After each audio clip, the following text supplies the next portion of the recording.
Today we're going to talk about the representativeness heuristic in large language models. So what is representative heuristics?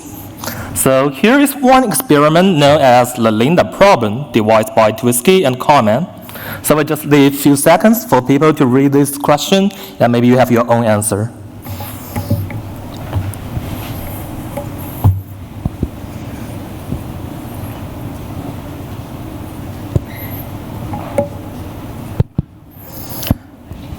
So basically, Tversky and COLM demonstrate that people are influenced by the specific description, such here, like they describe Linda as a student was deeply concerned with the issue of discrimination and social justice, and also participate in anti-nuclear demonstration. So people probably will rank the statement 7 higher than the statement 5.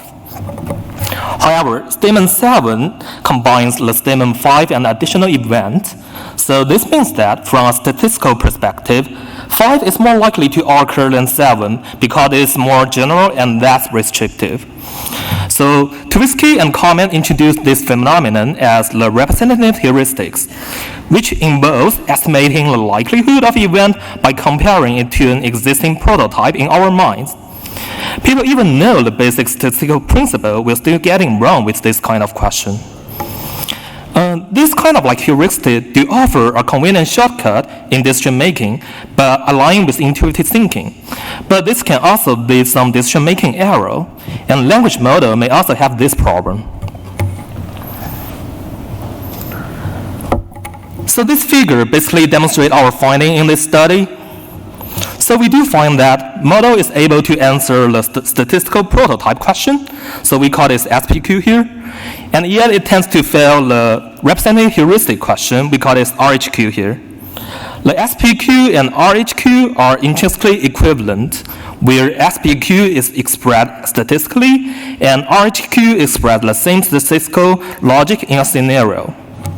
And language model can engage in erroneous cognitive reasoning even with the correct knowledge. And interestingly, with a hint to prompt the model to use their knowledge can make the performance better. So we have constructed a data set, we call it ReHeAT, Representative Heuristic AI Testing, which contains 202 representative heuristic questions that span 6 different types. And basically all these questions are from previous psych research. So here is one quick example. So we have the query to describe the problem itself, and also the type. So here is the disjunction fallacy, and also the feature. This is multiple choice question, and original problem from the Barhill and Nader in 1993, and the ground truth, and the human behavior if original paper present this. And we just mentioned we have 6 different types of representative heuristic. So the first one, base rate fallacy. We can consider the small circle as the people who have the illness, and all the blue dots is people who have the symptoms. So among the people who have the illness, there is a large proportion for people who have the symptoms. But among the people who have the symptoms, there are a small proportion for people who have the illness. That is because it is influenced by the base rate of the illness and the symptoms, which is also known as Bayes' theorem. And next is conjunction fallacy. So if we have the events of probability of A and B, it's always smaller than the probability of A and the probability of B. Linda problem is actually a conjunction fallacy problem. And disjunction fallacy, so if we have 2 events, A or B, people may think if A, then not B. But if A is a subset of B, then this conclusion would be wrong. And also the insensitivity to sample size. So if we have small sample and large sample, the smaller groups are more prone to the skewed outcomes because even small change have a large impact on the overall dynamic of the small group. And next is the misconsumption of chance. So imagine we have a fair dice. So these 2 events will have the same probability. And the final one is the regression fallacy. So individuals may overlook the natural tendency for extreme situation to move back towards the average. So we have evaluated 4 large language models, GPT 3.5, GPT-4, Llama 2, and PaLM 2. So we use 4 different prompting strategy. Like the standard one, we ask the model to directly answer a query without explicit reasoning instruction with a graded decoding method, and also like zero-shot chain of thought, self-consistency, and one-shot in-context learning. So we can find that the GPT 3.5 shows the strongest performance in standard prompting, and the other advanced prompting methods do not have large impact on its performance. GPT-4 and Llama 2 benefit from this prompting strategy with noticeable growth in prediction accuracy, but it's still not substantial. And Llama 2 demonstrated the most significant improvement with one-shot in-context learning, and probably due to like their standard prompting on Llama 2 resulting in a response formatting issue, and prompt 2 seems to the least one. And from previous figure, we can see that the one-shot in-context learning performed the best among various prompting strategy.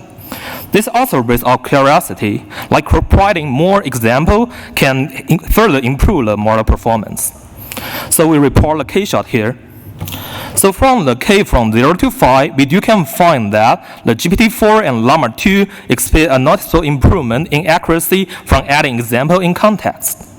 However, such uptrend become fluctuated with further increase in the number of shots.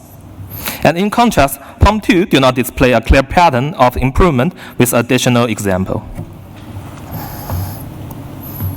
And we also check like how different type of representative heuristic perform difference.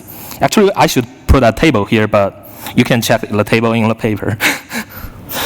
So we have observed like in the most cases, most models perform relatively poor when dealing with questions like the conjunction fallacy and disjunction fallacy. And compared to other type of question, such as base rate fallacy, the challenge with conjunction fallacy and disjunction fallacy lies in the fact like the statistical reasoning required is embedded with connotation and combination of text. For example, South Africa is a subset of Africa, rather than being directly indicating by expression like large sample size or far more than. So back to the statistical prototype question. So things like for each type of heuristic, there only one statistical prototype. So here we use self-consistency to see the majority wording. So we can see that like most models do process the statistical knowledge among the different type of representative heuristic question.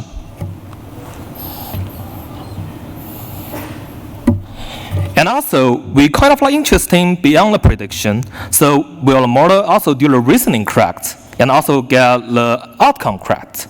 So basically, we can see here, GPT-4 outperformed Llama 2 in all type of representative heuristic question. And for the orange part, which is like the reasoning is true, outcome is false, it's primarily occurs because when faced with ambiguous question, the model will often prefer to express the need for additional information before making a decision. This is also why GPT-4 accuracy is slightly lower than GPT 3.5 under some prompts. Although we mark such cautious answer as incorrect outcome because they did not adhere to the directive of providing a definite answer, but I do think cautious answer may remain beneficial in practical setting. And conversely, for the color green, which is like reasoning is false and outcome is true, it's like the model will always answer the question based on kind of like the stereotype, but not the question description. And we do have a case study for this in our paper appendix. And how can the model's cognitive process be put back on track? So we test whether language models show enhanced performance with prompts that hint them to utilize their existing knowledge. So basically, we have 2 different prompts, 2 different hints. One is general, one is specific. So the general one will be just like that the model to remember like their statistical property knowledge, and the specific one will just remind model about like the specific type of heuristic, like the point they need to care about. So we found that both type of hints provide a noticeable improvement for most models, with the specific type of hints providing a more significant boost in performance compared to the general prompts. And this is also large inference than all the prompting methods we previously testing. So that's basically all of this research. here's a quick conclusion. So we find that even most advanced language models tend to repeat human heuristic mistakes when addressing issues related to the representation heuristics. And we do find models perform differently when faced with various types of questions. So conjunction fallacy and disjunction fallacy will be a little bit harder because latent probabilistic relationship embedded within the text. So context is pretty important. And we also found that to simulate a model to record existing knowledge can, to some extent, enhance its performance. And more specific and detailed prompts tend to lead a model to demonstrate better performance. But there's still a huge potential, like model can be improved. And that's all for this presenting, and thanks for your listening. And here's a QR code for our paper, and also my email. Just feel free to send me any question or criticism about this study. And that's all for now.